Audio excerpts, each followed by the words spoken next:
You're welcome to be seated if you are still standing.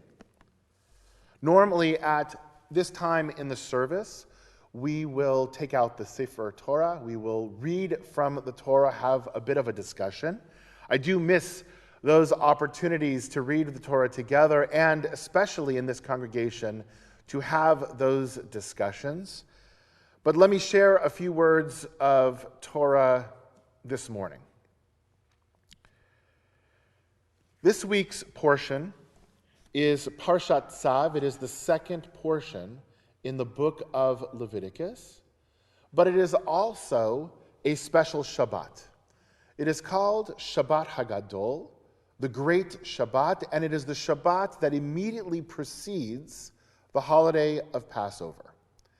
And I know there's a lot of things that are out there that are taking our attention away, but if you haven't figured it out yet, Passover is almost here. It begins Wednesday night. And so if you haven't started any of your cleaning and preparations, this is the warning. Last week was as well, but this week is the warning to say, this is it. This is the last Shabbat before we get to Passover. So I want to talk about both of these aspects.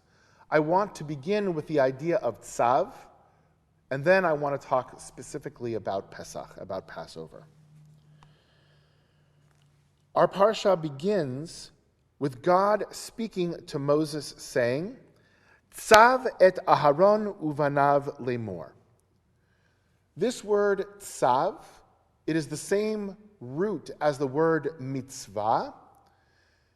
And we see here in this parsha exactly what it means.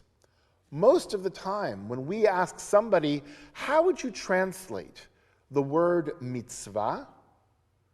We'll hear something to the effect of good deed, a good act.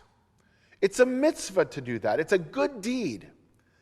Well, the reality is, the root of the word mitzvah, the verb litzaveh, doesn't mean good deed at all. And we see it here.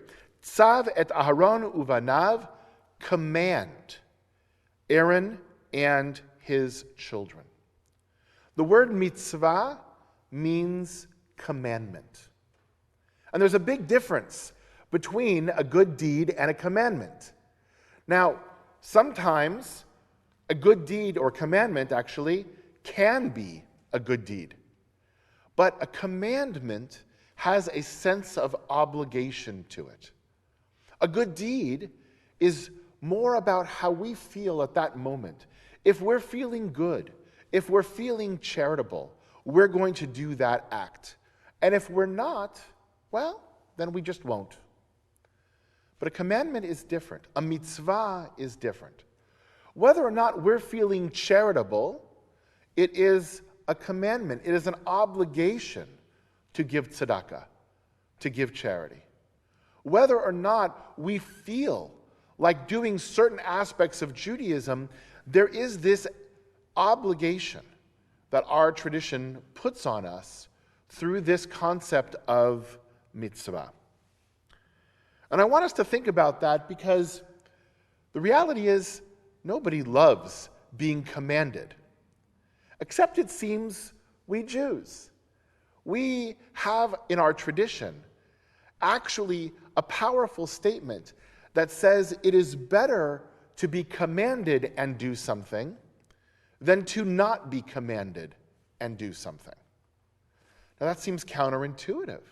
Normally when we first see that text in our Talmud, in our texts, we say, wait, that makes no sense. Wouldn't it be better to say, I'm not commanded to do that thing, and yet I'm going to do it? Out of how great I am, out of the goodness of my heart, out of the fact that I feel I should be doing it, even though nobody told me to do that. And look, we as parents, let's say, we understand that. Certainly when we issue the command to our child to clean up their room, and they do it, it's a good thing. But how happy are we when we don't even have to ask them and they clean up their room anyway? Now in Judaism, it's actually the reverse. In our tradition, the rabbis say that being commanded is actually a gift. It's a blessing. It's something that is the basis of our relationship with God. And it helps us to access that relationship in a way that we wouldn't be able to access otherwise. In other words, it sets out certain expectations of what the relationship between we as the Jewish people and God is all about. It's kind of like those tacit understandings that a married couple has. There are certain rules, there are certain obligations that both agree equally to fulfill because of that relationship, because of that sense of love. So this idea of being commanded within Judaism is seen as a blessing. It is seen as a gift to allow us to access, to allow us to foster that relationship with God. How do we do that? Well, we very often capture the moments of commandedness with brachot, with blessings. Whether it's beginning Shabbat by saying the blessing over the candles, whether it's eating and saying a blessing there, whether it's anything else that we do ritually that has all of the blessings, we are able to capture these moments and highlight them so that we can see them, we can understand them, we know that they are there. So let's look then at the 3 mitzvot of Passover. Because this year especially, we have to think about how we are going to celebrate Passover. The Seder is going to be different.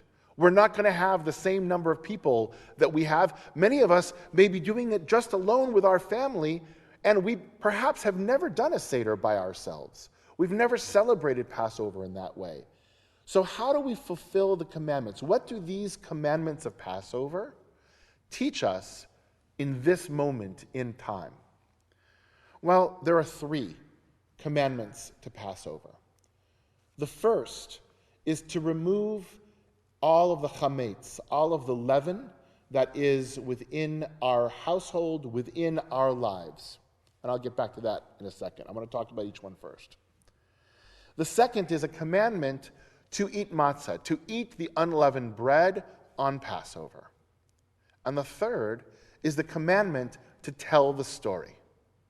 Those are the 3 biblical commandments. And everything else that we do during Passover in some way helps us to fulfill the obligation for these commandments. Chametz. Let's talk about that. We get rid of the chametz in our homes. We get rid of the chametz in our lives. For the rabbis, chametz has always been seen as that excess fluff, that excess stuff that we carry around with us that's not really essential. It's not essential to who we are. It takes up space, it takes energy, but it doesn't give us anything. And my friends, at this time, we are starting to recognize in our lives what is fluff and what is real. What are the things that we need, and what are the things that are just chametz, that are just that additional stuff that sometimes even weighs us down. And it's nice. We all know that. It's nice to eat chametz, to have that beautiful, fluffy piece of bread. But do we really need that? Is that essential? At times, especially of crisis, we need to recognize those things that are essential and take some time to put aside the chametz that is in our lives. Matzah. Matzah reminds us both of a time of stress and hurriedness. The matzah was made as we left Egypt. The matzah was made as we didn't have the time to allow for the bread to rise. We didn't have the ability to cook it the way that we normally would. But it also reminds us that when it comes down to it, it's these simple things that we truly need in our lives. So the chametz and matzah mitzvot are actually 2 sides of the same coin. Chametz reminds us that we don't need all of that fluff, but the matzah, the obligation to eat the matzah, reminds us that we need to partake of those things. We need to embrace those things that are the most important in our lives. Those things that are vital to us, those things that help us to be who we are and to survive.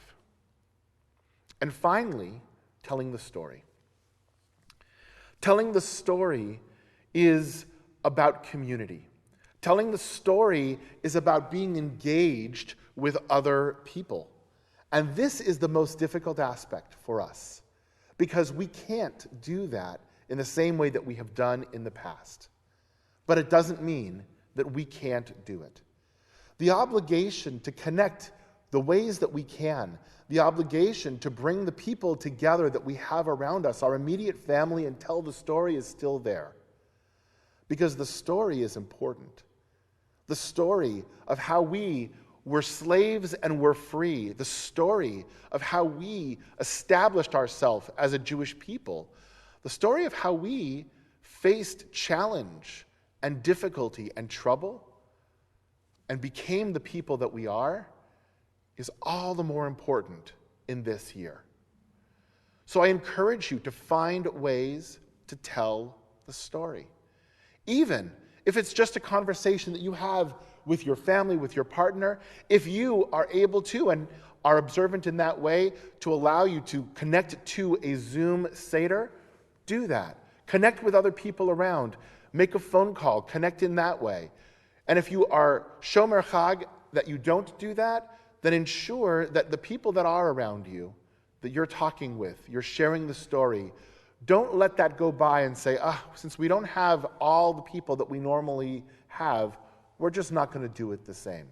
This year, telling the story is all the more important. My friends, mitzvot allow us to access those things that are important to us, that are vital, the building blocks of who we are. And during these times of difficulty, during these times when life is different, we need them all the more so to be our anchors. I wish you a Shabbat Shalom. I wish you a Chag Sameach V'Kasher, a happy and healthy Passover. And in just a moment, we will conclude with the end of our service. You can join us back in the Sidur. Shabbat Shalom.